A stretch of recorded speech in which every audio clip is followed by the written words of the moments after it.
It's the award-winning in-wheel time car talk show. Just ahead, recalls and what the auction car sold for.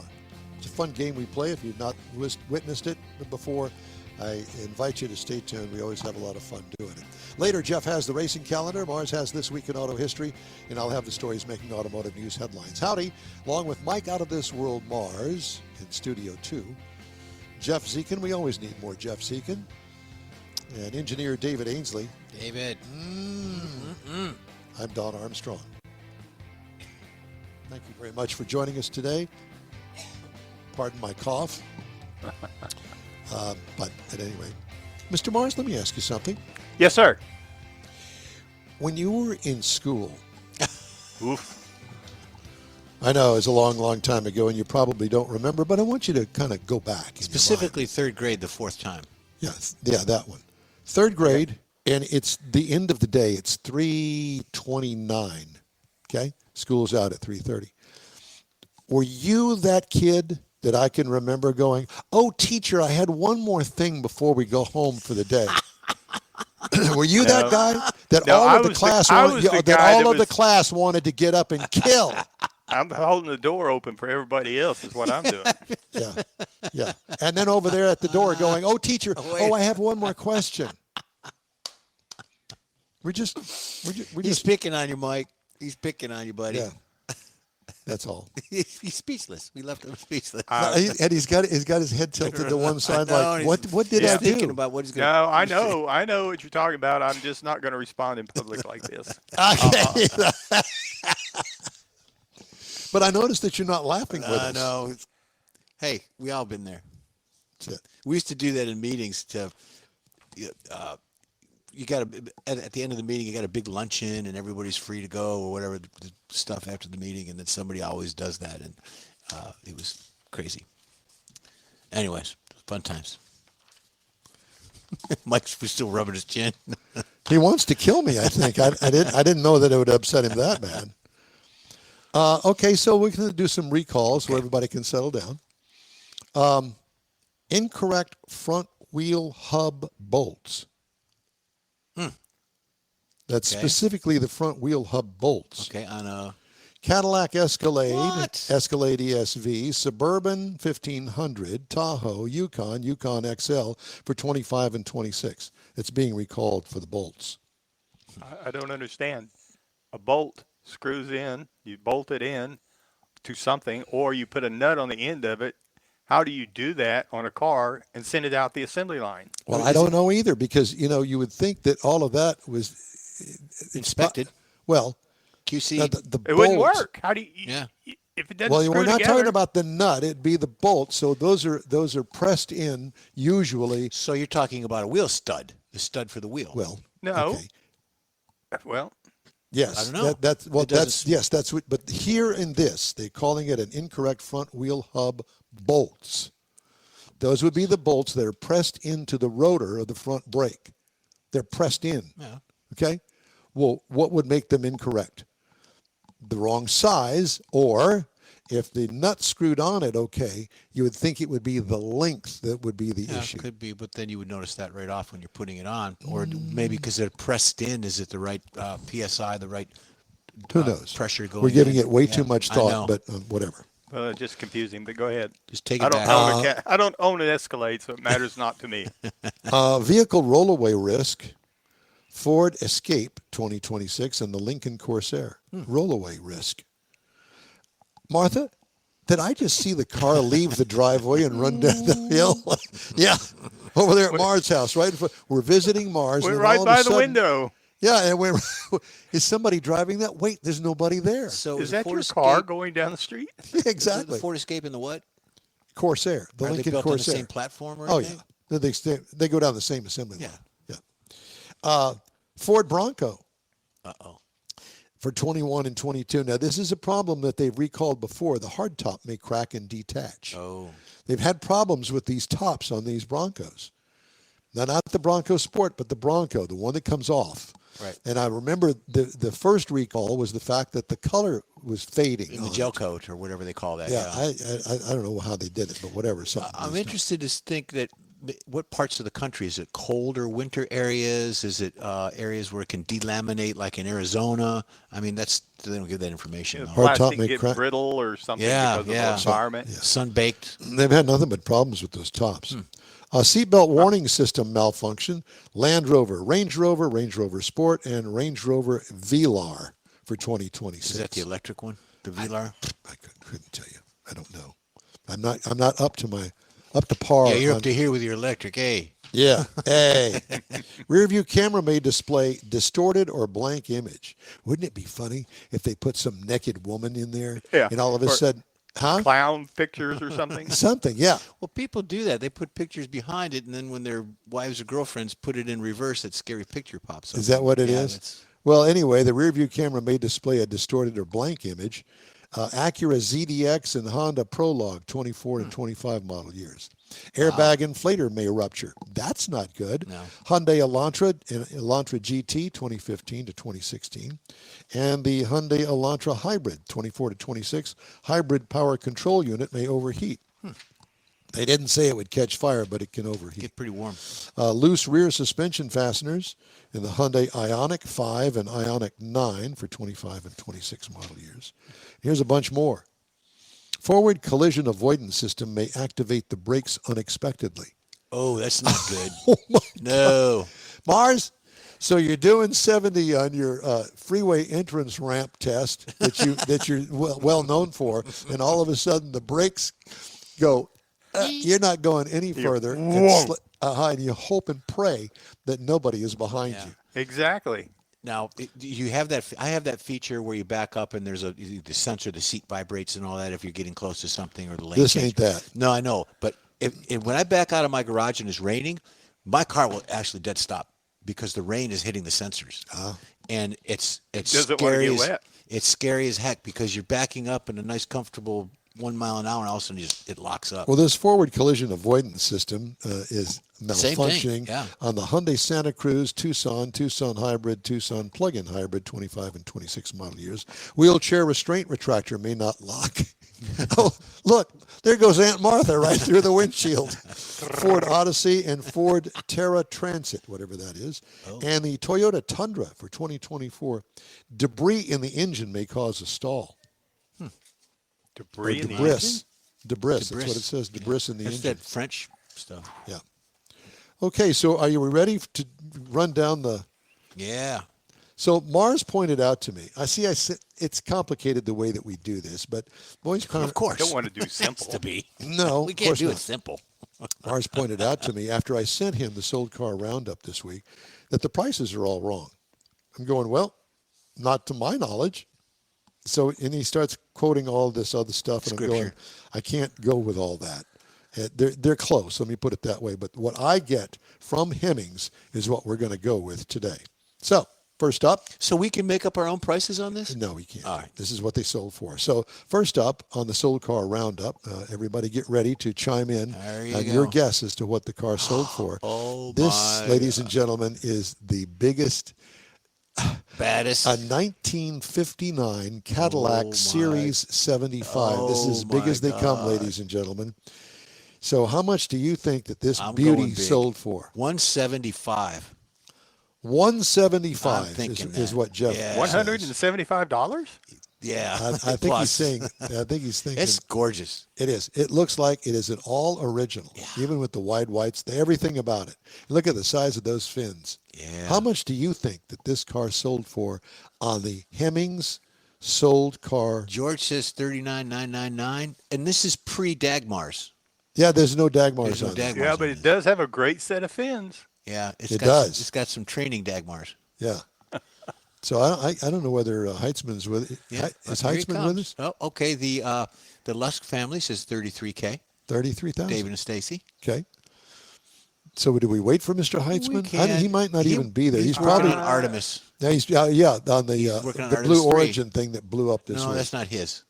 No, that's not his, but I'm not seeing him on earlier Okay, so today. It's okay. So the sold car price for the 59 Cadillac Series 75 was $19,950. The only problem is you're going to have to spend $40,000 on redoing the garage to get it inside there. You gotta buy a new it's house. that long, You got to buy a new house for 175. pretty much. Yeah. All right. Next up, another Cadillac. But I thought that this was an interesting because I never knew that in 1973 they made a Cadillac Calais. Yeah. You're familiar? Yeah, yeah. So where does this fit in between the sedan DeVille and the coupe DeVille? It's and like the, the Fleetwood. It's like the Buick GMC version in that category, the in betweener. The Calais was sort of sporty and luxury. That is not a sporty car. No. Okay, Sporty. 73 kind of Cadillac. like an got, extended cab. Fender skirts on it, so you had a little bit classier stuff. Okay, well, whatever. So does anybody want to guess how much this car sold for? I'm gonna go 12. Look at the last family says 12.7. Yeah, I'm in that range, 12 to 15. I'll go 15. Okay. George says 21,999. This is a George car. Yeah. This car Yeah, sold I for can see George in that. $1,700. It looks like it needs a little upholstery work, or is Yeah. that just a reflection down there? No, could it needs some seat work. Yes. Okay. All right. Ooh, look at that. Next up is the That's nice. 1981 Chevy Blazer. This is the old square body Blazer. Yes, the rear roof does come off, but Yeah. you have to unbolt it if you want it off. Well, Yeah, but it didn't I'll come let off you know going that. down the highway like No, some of the it others did not. do. That it did not. Not like So a an Bronco. 81 Blazer, what do you think that sold for? oh gosh, those things are hot. And it's lifted. yeah. Got a little And chrome under the hood. I like the wood green. I'm gonna paneling. go 39. 39. Yeah, I'm gonna go 39. Wowza, 59 says the Les family. That's beautiful. I agree. 59. Okay. Anybody else? George? 14,999. 14. For Okay, Mr. so it's Skelton. sold for $23,625. Okay. We've all got a range. But you know what? This has all been redone. You don't have to do anything to it. Just run it down the Oh road. no, It's it's just a climb up Maintenance, and get in yeah. it. That's it. Okay, next up. This is a school teacher, Mrs. Rogers' car. This is a 1972 Volvo 1800. Remember the little sports car that they made for a very Yeah. short period Yep, of time? yep. That was hot. Yep. And so is Mrs. Rogers. Yeah. Golly. So what do you think that this Volvo 1800 from 1972 sold for? It looks like aftermarket wheels on there. I'm gonna say 19,000. 19,000. Yeah. Jeff's in with 19. Mrs. Rock. It was a beautiful day in the neighborhood for her. Yeah. she It was- has it's got a manual transmission, but if you look at that engine picture, it's almost like a Wankel or rotary or Yeah. something. It's really Little small. 4-cylinder. George says 12,999, and I think I missed the Les family. They might be coming up. Here we go. 26.5 from them. It sold for $21,000 Okay, even. we're all in the park. Yeah. Yeah. Everybody's kind of My innocent. brother-in-law Jerry had a Capri. He rallied a Capri. It had the same kind of wheels on that. They were very cool wheels. All right, next up, and I had to put this in here because it's kind of surprising to me, a 2015 Porsche Cayman. Okay. All right, Porsche Cayman for 2015. 70. Really, Yeah. a 2015. So this car is 11 years old, Yeah. Jeff. It's, All right, it's a Cayman. all right, it's a Cayman. Should I go more? What did you guess? I says 70. Les family says 80. Really? Yeah. Well, you all are going to be surprised. Yeah. Probably went for 12 or something. 16.8. Ah. My question is, what's wrong with it? Yeah. It went Probably for high that mileage. little? I don't know. It looks mileage. clean. All right, Never know. this one here is for George. Next up, a 1932 Chevrolet Custom. Do we have that? Yeah, he's coming up. I'm not sure why it's not coming up. There it There is. you go. A 1932 Chevrolet Custom. George.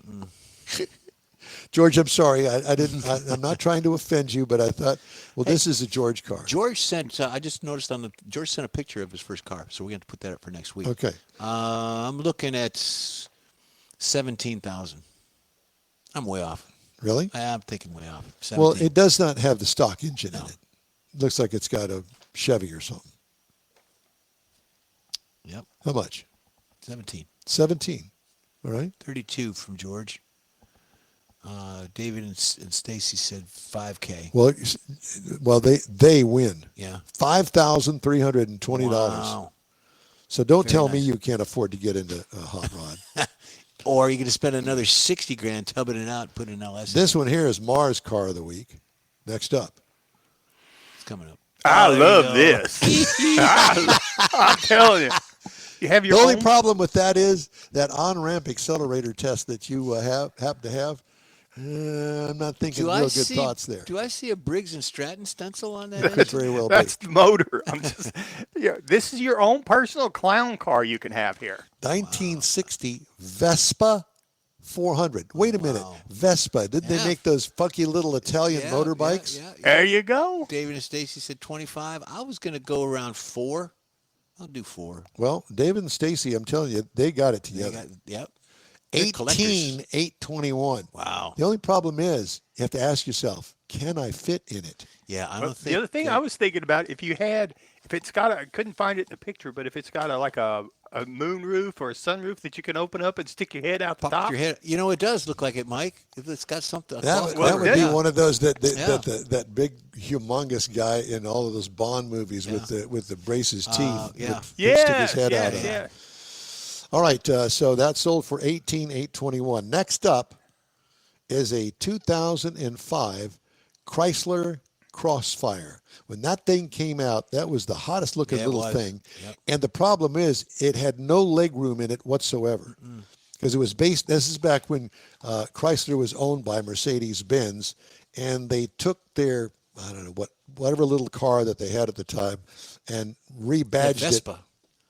Then rebadged it with whatever it was in the Mercedes-Benz form and called it the Chrysler Crossfire. 12,000.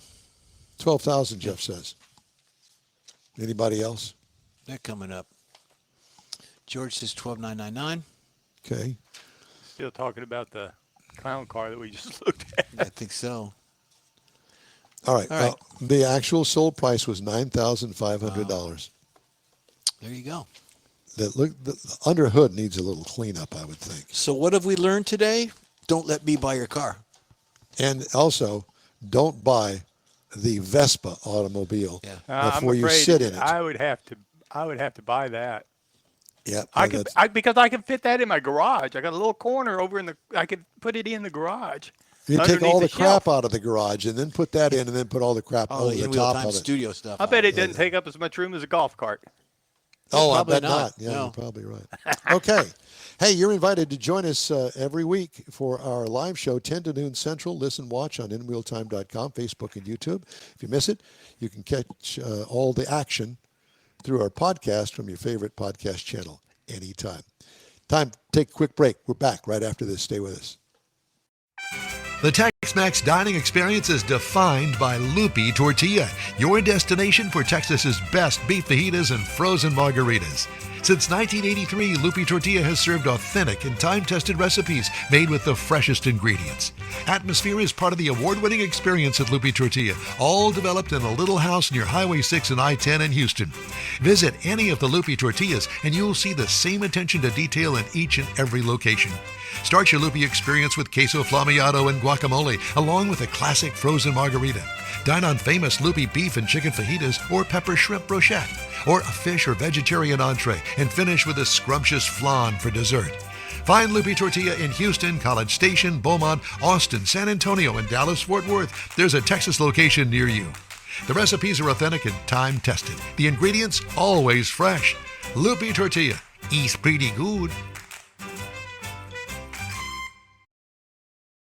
Join the In-Wheel Time Car Talk Show as we hit the road for a live broadcast from the 51st Annual Lone Star Street Rod Association State Run at Hewlett Park in Granbury. This once-a-year rolling car collection takes place June 12th through the 14th. Check out hundreds of classic street rods, vendors, giveaways, awards, and family fun. Best of all, spectator admission is absolutely free. In-Wheel Time will be live from Granbury Saturday, June 13th, 9 to noon. Get all the deets at lssra.com. Okay. Hey, welcome back to the In-Wheel Time Car Talk Show. Time now for the racing calendars. I'm sorry. Mars, is it okay if we do the This Week in Auto History? Sure. Okay. Right. We're gonna do you first. You're going to do me first? We're going to do you first. So Mr. Mars Man. has This Week in Auto History, and we're ready when you are, Mike. All righty. This week we found a few stories that we thought were rather interesting. And of course, the Indianapolis 500 was just finished up. Excuse me. And I found another little story about it. But actually, the very first Indianapolis 500 was on May the 30th in 1911. Now, that's the start of the most famous race in American history. Now, the winning car was a Marmon Wasp. This was a revolutionary single-seat car, had one of the earliest rear-view mirrors, and that's significant because that's another thing that came out of the racing world and became into production cars, as well as some of the other features for the engineering advancements on this car that kind of influenced cars made for the public sector for the next several centuries. So also this week was the introduction of the diesel passenger car. Now, at the Berlin Motor Show, Mercedes-Benz introduced the 260D, which is generally recognized as the first series production diesel passenger car. There were diesel engines, obviously, out in trucks and tractors and railroad gear, but this was the first one that was set up for everyday automobiles and improved the efficiency and the reliability of the diesel motor in the category. Now, it's long been held over in Europe. They've always used diesels a lot more than what we would here, but this is where it started and where it brought it into common usage. Now, in 1934, this is really interesting. I did not know this existed, but it was the birth of the Chrysler Airflow era. Wow. Now, they started production of this automotive design thinking that Chrysler engineers were going to use the wind tunnel testing and the airflow, which was actually a model of a car that was produced from 1934 to 1937, and it was a unibody vehicle that I did not even know existed back then. I like it. Sir? I said I like it. Yeah. It's got a lot of features on it, including it sits down low. It's got a waterfall type grille to it. The windshield was technology advanced because instead of it being one piece of glass that was flat, it's two pieces that come up to that V that you can see sectioned off right there. It sits a little lower. It's got the wheel well coverings that kind of come over the tires. There's a lot of things that were done because of the wind tunnel testing that they developed on this car. And it's a shame they only produced it for 3 years, but they also produced one over in the DeSoto line as well as the Chrysler line. But it just never was publicly accepted. I mean, they just couldn't sell many of them. I think it was only like about 7,000 was actually, they ended up selling it across 3 years, and they pulled it from production. But it was another one of those things. Ahead of its time. Yes. In 1986, Henry Ford's quadricycle hits the road. Now, this was the Wait a first minute. You just said 1986? 1896. Excuse me, 1896. Yeah, there you go. 1896. Okay. Yeah, let me turn my glasses around. Okay. So this was in Detroit, and this was a four-wheel vehicle powered by a small gasoline engine. Now, this is Ford's earliest practical automobile, and this is what he started off building the whole Ford Motor Company from. It's absolutely very primitive, but if you think about it, some of the things that as kids that we tried to build little go-karts, our own little motorized powers, it was basically that, 4 wheels and a motor with some sort of steering. Then 1928, Chrysler purchases the Dodge Brothers. Now, the interesting thing about this is the Dodge Brothers were originally parts suppliers to all of the manufacturers at the time, including Ford. Mm-hmm. So in 1914, they decided to start building their own automobiles. And so through that production, and then it came up in 1928, after both brothers had died one of them was under the Spanish flu, and the other one, they're not really sure, but they think it was related to that. So the family then ended up selling it, and Chrysler ended up buying it through a couple of other transactions. And what it did, it gave Chrysler, expanded their production ability to bring things in and make Chrysler, that started Chrysler into becoming one of the big three of Detroit. And that's the things that I found that were interesting. Some of them I didn't even know existed in automobile history. I saw the Marmon Wasp. It's in the Indianapolis Museum at the Indianapolis Speedway. And I got to see, and I think you did too, Mike, that Chrysler Airflow. That was in the Chrysler Museum there in Auburn Hills when we went to visit. That's very cool. Yeah, and those cars are around, but you have to seek them out. You just, they don't show up at the cruise-in or something. Yeah, they're very special cars, and they treat them that way, fortunately. All right, time now for the racing calendar, sponsored by the Texas Muscle Car Club Challenge. Thank you for that. Now, going on the Indy theme, dovetailing on that, you got Indy going on tomorrow. I watched a little bit of the NXT series this morning. They're practicing and qualifying today. They're going to qualify for the Detroit Grand Prix. It's going to be awesome. Detroit used to run it on Belle Isle. Now they went onto the mainland around the streets of Detroit. It's going to be fantastic. 11:30 tomorrow morning on Fox Local. I want everybody to tune in for that. It's going to be great. NHRA is going on. They are at the Potomac Nationals in Maryland International Raceway. It's going on this weekend. I don't know any qualifying aspects or anything, so you have to tune in and watch that. Formula One is in actually not going to be to June 7th, so they're another week out in Monaco. NASCAR. Let's talk a little bit about NASCAR. Just going to give you some stats here. Move on. They're going to Nashville, all three series. They kind of paraded Kyle Busch's wife out there, and it was kind of embarrassing, I think, for NASCAR. So shame on you, NASCAR. And that's it.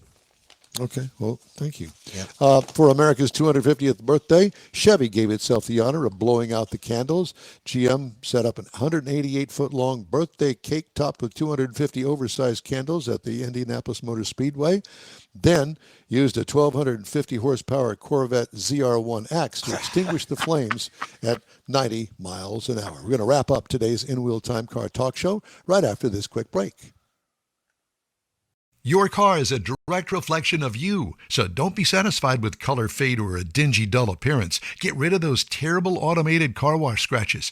Gulf Coast Auto Shield is your save-the-paint company. John Gray and his team of detailing experts can help your cars finish without a full repaint. Searching for real experts in window tint or windshield protection? Gulf Coast Auto Shield. Dash cams, radar detectors, Gulf Coast Auto Shield. Got a new car? Get it protected as soon as you take delivery. If you don't know which of the multitude of protection products to go with, John Gray will give you an honest opinion and won't sell you something you don't need. John will help you understand the many options and pricing right on the spot. He's your guy to have your ride looking its best and protected too. See the state-of-the-art shop yourself. Free tours anytime. Gulf Coast Auto Shield is easy to get to, located just south of the Southwest Freeway on the Sam Houston Parkway. Gulf Coast Auto Shield, full-service luxury car care today and online at gcautoshield.com. Gift giving should be meaningful, and we have an idea. A hand-painted custom illustration of your car from one of the nation's leading artists.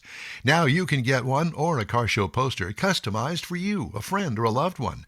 Bill Seitz will be happy to guide you through the process. No matter what the day, birthday, anniversary, or any day, an Autographics custom illustration adds an extra touch of class to any home. Call Bill today, 832-922-0963. That's 832-922-0963. Well, that's all for this week's In-Wheel Time Car Talk Show. Be sure and check us out online at inwheeltime.com.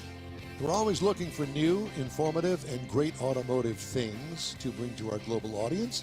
If you have an idea, an event, a road trip, or tall tale you'd like to tell us, let us know. The email address is info@inwheeltime.com. You can find the In-Wheel Time Car Talk Show 24/7 on the In-Wheel Time app and the website. Grab a podcast from your favorite podcast store. We video stream our live show every Saturday, 10 to noon, on Facebook, YouTube, and InWheelTime.com. The In-Wheel Time video coordinator, as we always need more, Jeff Zekin. For booking agent, video editor, Mike Out of This World Mars. There you go. Chief engineer, David Ainsley. I'm Don Armstrong. Thanks to our show contributors, Jeff Heitzman and George Skelton. And the Luss family. And the Les family. Thank you very much, yes, for joining us. And for you, be sure and join us next week for our 51st annual, it's in 2 weeks, actually. 2 weeks. 51st annual 2 weeks. Lone Star Street Rod Association State Run and Show, June 13th from Hewlett Park in Granbury. In Wheel Time, we'll have a bonus hour show, so you can grab us beginning at 9 to noon on the 13th. Hope you'll join us again next week. Have a great, safe weekend. So long for now.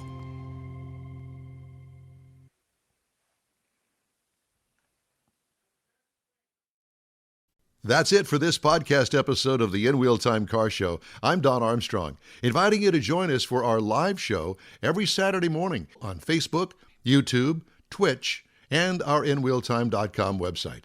Podcasts are available on Apple Podcasts, Spotify, Stitcher, iHeart Podcast, Podcast Addict, TuneIn, Pandora, and Amazon Music. Keep listening, and we'll see you soon.